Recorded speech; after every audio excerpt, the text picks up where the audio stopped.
E ngā mana o te motu nau mai rarau mai ki te pai kōrero a Aukaha.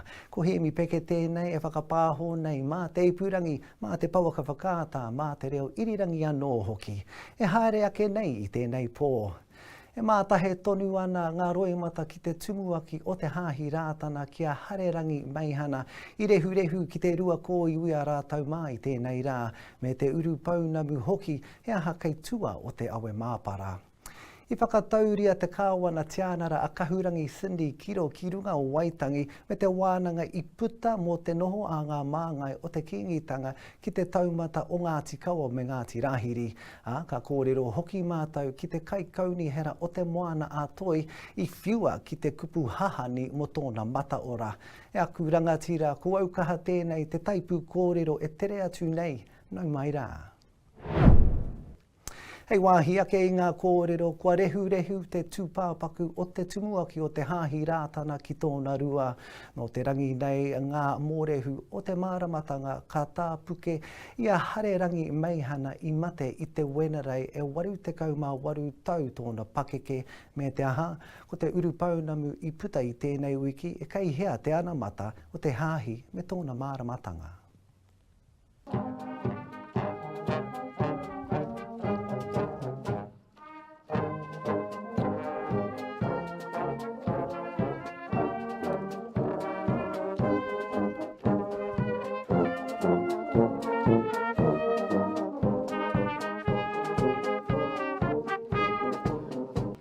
E mai o hāna i te takotoranga o Harerangi ki runga ki tana marae o Rātana.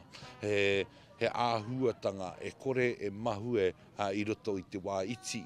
He no ko ngā ripo-riponga o te mate nei ka whakapākau ki te ao Māori mō te tehi wārua. No reira e poroporo aki nui ana ki tēnei o tātou tangata, whakaaro nui ana ki tana whānau, e whakaaro nui ana ki te iwi mōrehu. Ako tō mai ngā hoki rā, ko te whare o rā kai nui e tūnei, ko whare mārama noho. He whārua nui te āhuatanga o te Tumuaki-tanga o Te Hāhi Rātana. Ka mutu ko Harerangi, te tehi o ngā tangata mene, he tangata puoro, he tangata whakakoakoa i te tangata. Ana, meu aua ka kite i tērā momo i roto i ngā pauarataki o te tehi iwi o tira o te tehi kaupapa Māori. Whārua nui i mahue mai. Ko te Tumuaki-tanga, me ona mahi katoa, me ona kaha katoa, me ona taumahatanga katoa no hoki. Ko ngā kaumatua i ania mai rā te pere, nā rātou tēnei Tumuaki i wakatupu. Kia iti te whakaputa i te kupu a tau māngai, ka iti kua te kupu whakahi a tau ngākau. Nō reira, koia tērā, tangata iti te kupu, noho i runga i te whāriki o te whakaiti, ka iti kua te kupu whakahi a tau ngākau, kau e whakahihi. Nō reira, koia tērā, engari e tangata mārama i roto i te whakapono, he tangata mārama ki te whakamauri i tōna ao Māori. Koia tēnei ko te upuko o Te Hāhi Rātana, e arahi nei i roto i ngā āhuatanga o te ture wairua me te ture tangata. Ka tikai wa tātou mahi, ai runga i te mata o te whenua, tātou ki a tātou anō. Aere mai rā ngauri o tāmi hane hoki mane, ko mātene te whiwhi kawe ake rā i te kaupapa hurino i te motu. Puta noa! Mai anō i tana koroua i a tahu pōtiki Wiremu Rātana. O tira i mua atu o tērā i a tāwhiao rāu ko mere rikiriki, e rā hononga. Ana ka mutu ka tau ki roto i ngā tau ko koro ki rāu ko tahu pōtiki, ko piu te whero, ko haunui tāwhiao, ko tuputai ngā kawa, haere nei i te ao i te tahu pōtiki Wiremu Rātana. Ka mutu ka kitea te kotahitanga i roto i ngā petihana mo te whakamana mai te tiriti o Waitangi mo te whakahokinga mai o ngā whenua raupati. Te ringa tū whānau mai roto i te toto. Te pai mārire whānau mai roto i te toto. Ko tāna tonu, ko te whakakotahi a tātou te iwi Māori. Ka tiki ake au i ngā kōrero i roto i te ngā kraipiture tipuake ai te pono i te whenua, ka te tiro iho te tika i te rangi. En koe na huki tō wātau mahi tēnei rā. Ko te ture atua, anu hoki ke, ko te ture wairua, ko te ture tangata, koe hoki te whakawhaititanga i tēnei rā. Ko te kaupapa e hara mai nei nā toi nō nā tamariki ai haraira, ki tēnei o tātou i haraira. Ki te tūhono e roto i te kupu o te karaipiture e kira, I waiho ai au hei maunārono te pau te tanga mai o te reiti wera, e muri ai takoto ki te Moana. Ara, ko te rā kupu i titu ai roto i te mō tea a kēnana, i te wāe mauhere ana e ki roto mautini. Ka rono te āhua o te tipu mai o nā poropiti i tēnā kaina, ana ka takoto ia te kōrero, i waiho ai au hei maunārono. Kei roto ana hoki i tā tātou himene, ono te kaumarima, ne? E te ariki e tāri ana koe te whakamoemiti. Mau e whakamana nā kupu taurani. E te kai whakarongo i noi, e haere katoa mai ana nā hāhi ki a koe. Nā koe ni anō te hono. O te hara mai, o nā i haraira o roto o mga pohatu Tumuaki Moana.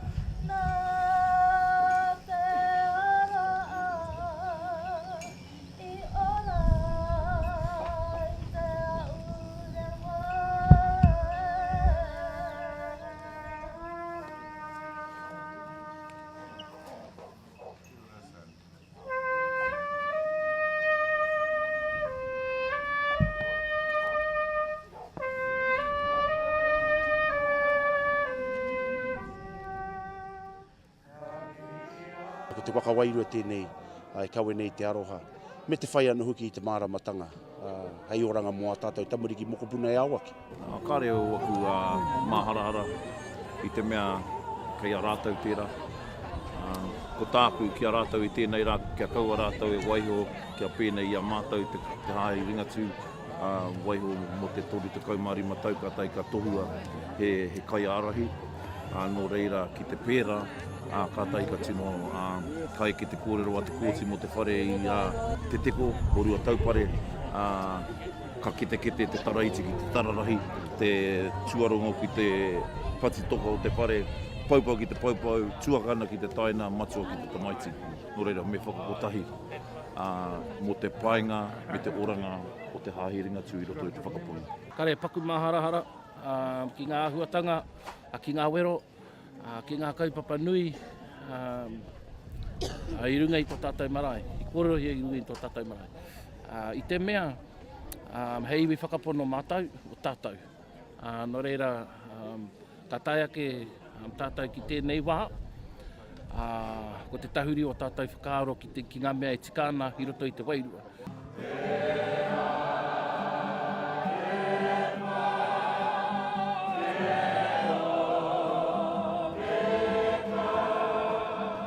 Kāre aku māharahara.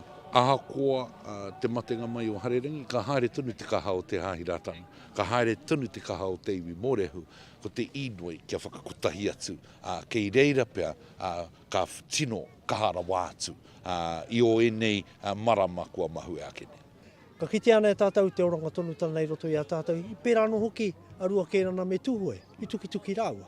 Anā, i te rāhoro i rā ka whakatuwhera hia te whare o rongo kārai, nei reira koe. Ka tū atu rā, nā toena o nā tamari, ka tukuna te tokotoko, hei mau i te rono i Waitangi i a Tumuaki Moana me Numia Kereru. Ka tū mai a nā tirono ka ki mai koina. Ana, kau e mutu te kimi i te oranga tonu tanga i roto i wā tātou tuki. He tangata noa i ho tātou. Nā, nei kē te kōrero. Whakareri ia te huarahi, kia paia i te hikoe mai o nā whakatipurana kia tātou ake. Para te huarahi. Ka taia e tātou te kimi i te huarahi. Whāia te kotahitanga i roto i a tātou. Nā taranaki anō i whakatakoto i te kōrero, waihoki ngārangi.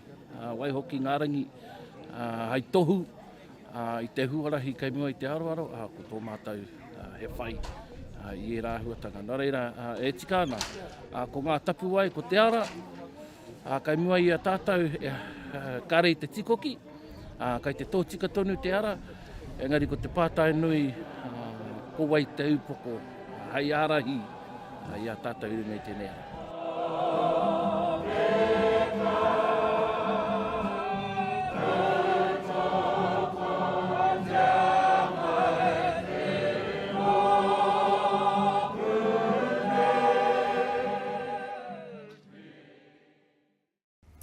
Tuia ki tēnā, i kōrero tahia kere ama right a rāwa ko piriwiri tua rūrawhe mō te anamata o te hāhi.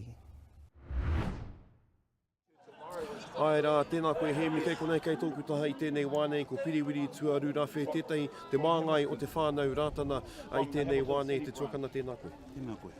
Tuatahi ake whakamārama hia mai te taumahatanga ko tau ki runga ki te whānau. O tira ki ngā mōrehu huri noa i tēnei uki. Tangi mō te nui ngō te motu whānau. Te taimahatanga ki runga i a mātou te whānau rātana. Te wehe ngātu tō tātou kraua, tō tātou Tumuaki Harerangi. Hoi anō ka kahara mai te motu whānau, te whakanui i ōna mahi. I te wā noho ane i roti tēnā tūranga hei Tumuaki tō tātou hāhi. Nei rā, o ngā kara, o ngā Tumuaki whakatawhito, pupui ana i nui tō tātou marae. He maumahara ki ngā mahi katoa i wako te atahu pōtiki i rungu rātou. He aha wāna mahi, he aha tana ōhāki nui ki te hāhi, o tira ki ngā mōrehu 55 huri i te motu, o tira i te ao. Kia mau ki ngā kōrero me ngā waihotanga o tōna karau atahu pōta. Tērā tōna ōhāki e tōna kaha ki te hāpai i te kaupapa o te hāhi, te kaupapa o te iwi mōrehu, me ngā kōrero o te wairua tapu ka kōrero tia ki tō tātou pāpā, ke whakakotahi ai te iwi Māori i rawe te marungo i o ngama. Koe ko tōna tino kaha. Nā ai ki te kōrero ko te marae a te umu poka atu me te aha i tēnei wiki. Whakatakotohia etahi kōrero e whakapātaritari ana i a koutou o tira i ngā mana o te hāhi mo te anamata o te kaupapa me te tūranga o te Tumuaki. He aha etahi o era a wangawanga i puta i tēnei wiki. Ai katika. E tērā te nuinga o ngā kōrero ko hulahi i nui tō tātou marae. He hoi anō, te whakautu o te whānau rātana, me te pā o ngāriki, ke waiho i tērā o ngā kōrero whaimuri ake nei.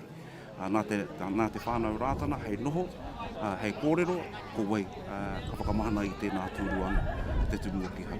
He anō i tēnei wahanga, a ka noho tahi tātou e te whānau, ke kōrero ai pāne ki ngā kaupapa. Te tono atu ki ngāri ki mga manākitanga ki runga ki te motu whānau. I ngā mōrehu katoa, i ngā takiwa katoa, i ngā pariha katoa, kia kotahi ai tātou katoa i rawi tēnei katoa. E māharahara ana koutou o tira te whānau ki ngātou wehewehetanga, kei wāngai te hāhi tēnei wānei, e ruanga hea mana wera mo mua hutanga? I tēnei rā, ko tō tātou kraua, te kau. Nā reira me waiho i tēnā kōrero, whaimuri ake nei, ana ko ka tū te whakapua wai i tēnā te kōrero. I puta i a rāhui mā te kōrero ko te tino kaupapa nui pēr ko te kutahitanga. He aha te hiranga nui o tērā i tēnei wā. O tērā te taumata o tēnei tō tātou hāhi, tō tātou māramatanga.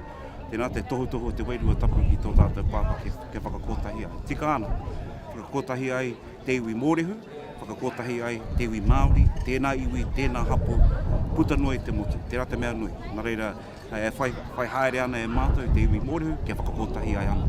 E kōrero whakamutunga wau ki ngā mōrehu huri i te ao e mātaki mai ana, e tangi atu ana ki tō koutou Tumuaki, ki tō tātou Tumuaki i whenua tawhiti. Tono atu ki ngāri ki mga manākitanga, kia piki te ora te kaha te māramatanga me te rangi maari. Koe ako te āhuatanga o tēnei tō tātou hāhi, tō tātou māramatanga. Whai te huarahi tika, hei oranga o tātou katoa puta noa i te ao, kōrera kā i te piri. Te rangatira e piri ngā mihi nui kia koe i ngā kōrero me te mai aroha hoki ki tēnei rangatira o tātou. Tēnā, kia ora. Ka huri rā te titiro ki te tai tokerau no tēnei wiki pōhiritia i te kāwana tianara a Kahurangi Cindy Kiro ki runga o Waitangi me te aha i pupu ake te riri o ētahi ki te whakatau mā te kīngitanga o tirā mā ngā iwi o te motu te uri o hine āmaru e whakatau ki runga ki ngā whenua o Ngāti Kawa me Ngāti Rahiri i reira hoki a Harerangi Meihana.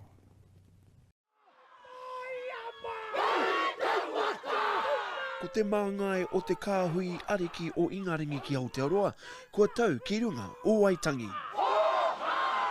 So moving. I've worked hard to get the medals that I've got, but actually you can never take away the things that are etched in your heart, and I feel so connected to Tautokero because I'm from here.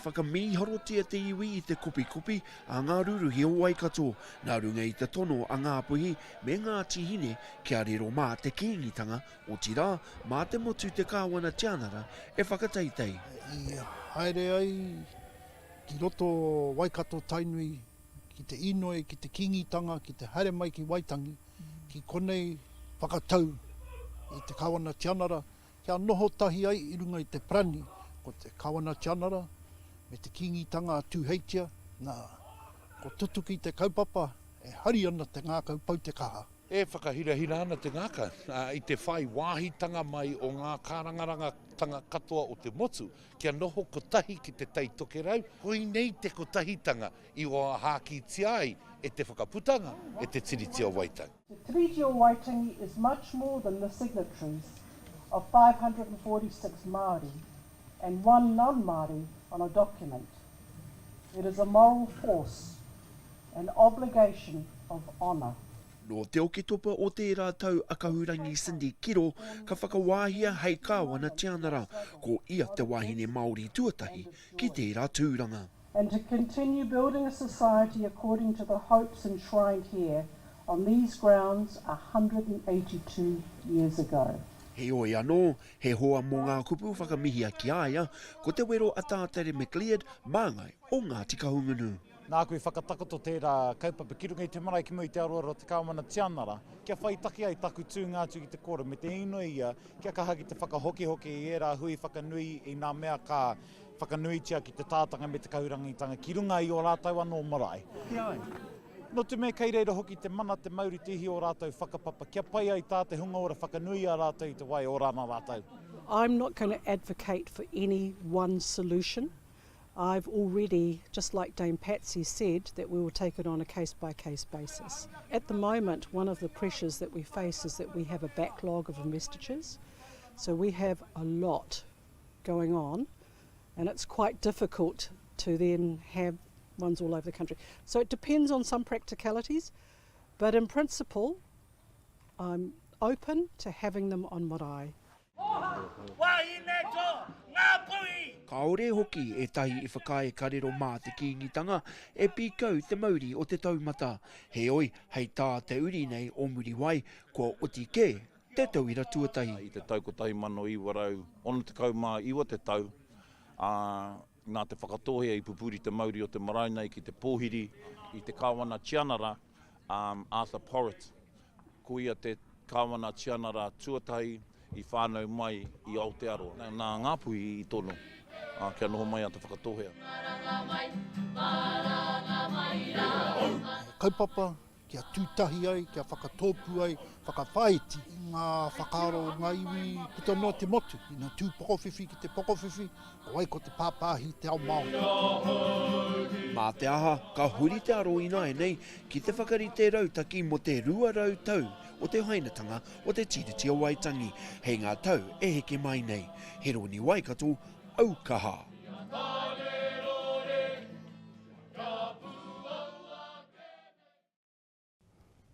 Hei whaiwhai ake I enei kōrero I whai wāhi atu mātou kia Ngira Simmons, te ranga tiki o te kīngitanga ki te kōrero mo te hui tai anei me tētahi kaupapa nui whakaharahara e pīkau hiana e te kāhui ariki hei ngā rangi e haere ake. E te rangatira e Ngira tēnā koe.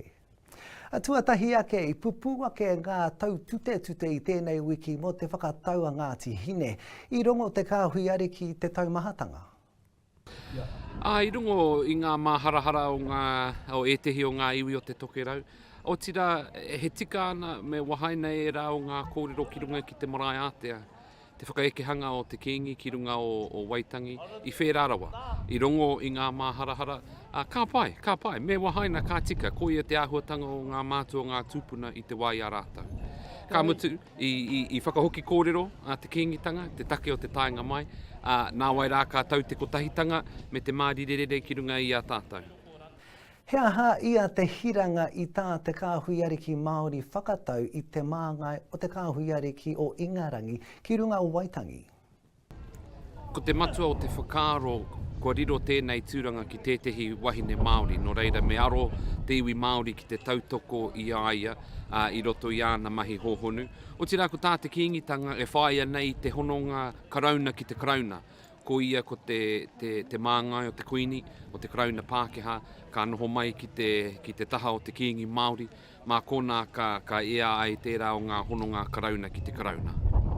Huri ana ki kaupapa ke atu e hoa, hei tēnei wiki nei koutou ko te makau ariki a ātawhai me te puhi ariki a ngā waihono I te pō karere ki Ngārangi, he aha nei te pūtake o tērā haerenga nui.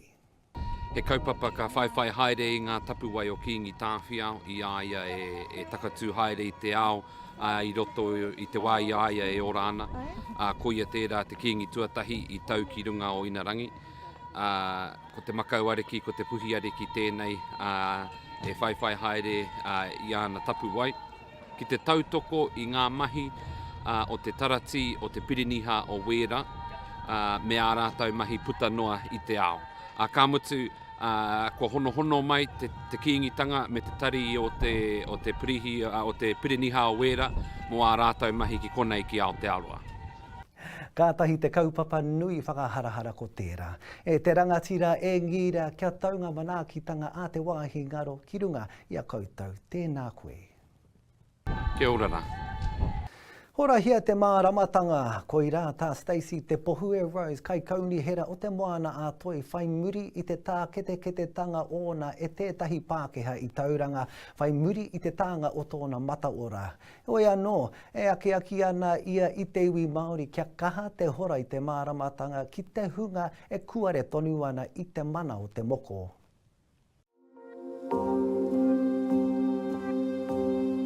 Tōna tikanga, he rā whakahirahira te tānga o tōna mataora, engari mō tēnā. To the point that someone has the right to walk up to me whilst I'm working at Kmart and turn round and say I should be shot for wearing moko mataora? Nah. That is piss poor.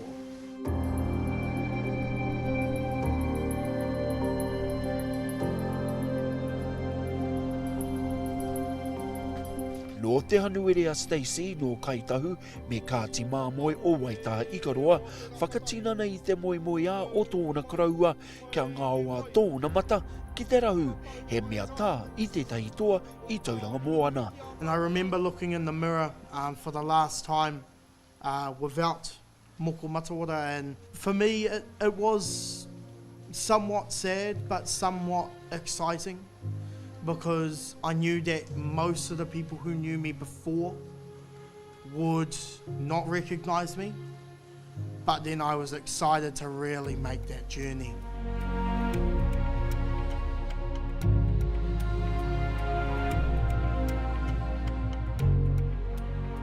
I'm proud to wear this on my face, and I was proud of it from the moment I set foot outside that tattoo parlour, the moment it was being done on my face. Me arawa ake. Walking out of that tattoo parlour and feeling so proud of myself with my ma next to me and my two best mates as well, and realising that the world was on my side 8.5 hours ago, but now the world was against me. I walked down the street and the first thing I heard from someone who wasn't Māori was, "Stacey, why would you do this to yourself? You have signed yourself up for struggle to get work." I te tau 2021 i whai tūranga a Stacey ki te kaunihera o te Moana nui a toi, ko ia te pōtiki o ngā kai tono katoa, kua tū hei kai kaunihera. He oi, e ai kia Stacey i mea mai tētahi kia kore ia hei whakaki tana tūranga no ki te kaunihera nā tōna mataora te take. I've decided to return home. The abuse and the racism behind my moko mataora being one of them, and the comments and the whakaaro that are being shared with me by not only Pākehā but by Māori as well. It's brutal, it is disgusting, and it has made me feel uncomfortable living in Tauranga. Asked me to put my mask over my chin as I was scaring the children. No ngā wiki tata nei a J. Scott no here taunga, ka whiua ki ngā kupu taunu ko tōna moko kauai te take. Me te aha i karawhiti te hunga tautoko i aia. Me te whakapono o Stacey kei roto i te pauri te māramatanga e whiti ana. Tai kie. Yes, there are going to be more negativity around it, but there's also going to be a lot of positives. around it as well. And there is going to be a lot of positive kōrero, but it's also a way of teaching as well. And that is the one thing that I've come to realise now. Actually, my moko mataora, as much as I face ignorance and all, and there are people out there who are uneducated who have an opinion on this, I have the opportunity to use my moko mataora to teach. O Tiake, e aroana Stacey ki te whakatū wānanga mataora o tōna whānau I kou rarata ki kaitahu, I runga I te hiahia kia whakawengia rātou ki te pīkau I tēnei taonga ka meha. He roni Waikato, Aukaha. Hei whakatepe ake I a tātou kōrero e te iwi, kua tahuri te kura tamatāne o raukura I roto rua ki te whakaako I ngā mahi kāmura ki o nā tauira. I runga I te tini o ngā huarahi e puare mai ana I te rāngai hanga whare, me te aha e mahi tahi ana te kura kia kāinga ora ki te hanga whare mō te hunga e noho kāinga kore ana, anei te pūrongo, a tau taha ngā rāmika. I'm sitting on the bumper too, so look out.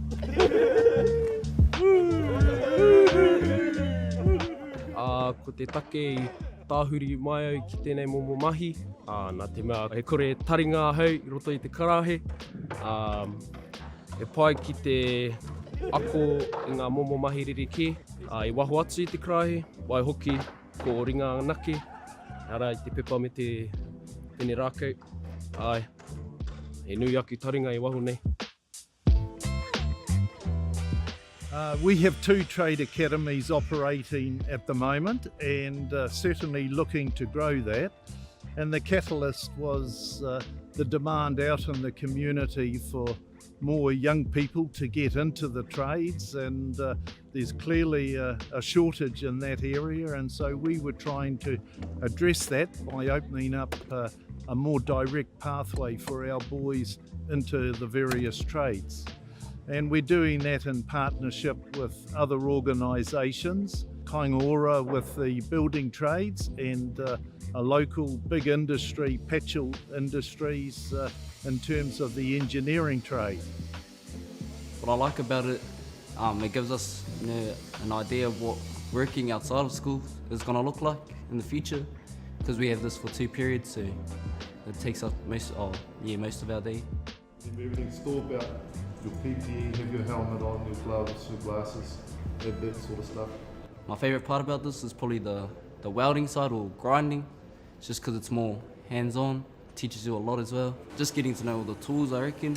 Just, outside of school, they'll probably come in handy. Yeah. Well, we were aware that Massey High School in Auckland were building houses for Kaingaora, and so I explored the opportunity for us to be involved in such a program, and we worked our way through the steps necessary to make that happen. And so now we're engaged to build 2 3-bedroom houses, which will hopefully end up in the Kaingaora space locally and be a testimony to the work of the young men involved in the program. Ki era rangatahi ki Aotearoa nei, e pai tēnei momo mahi, mō Pukenga, mō te mātauranga, e pai ake te wairua hoki. Ai.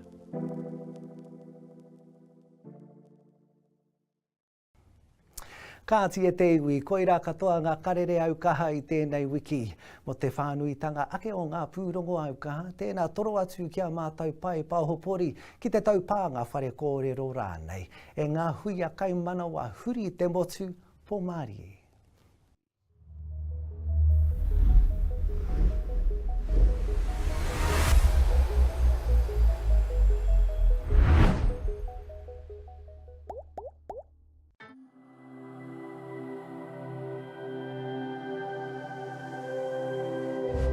Ko te reo, te take.